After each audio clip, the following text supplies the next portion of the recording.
இன்பம் காண்பதும் காதல்தான். இனியவன் நெஞ்சில் இல்லை பாரம்.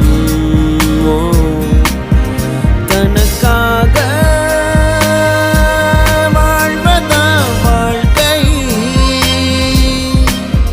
விழி ஈரம் மாற்று தந்த போக்கை இவன் பாவம் கங்கையில் தீர.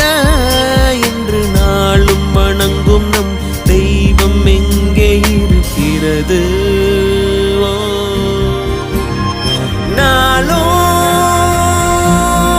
வணங்கும் தெய்வம் எங்கே?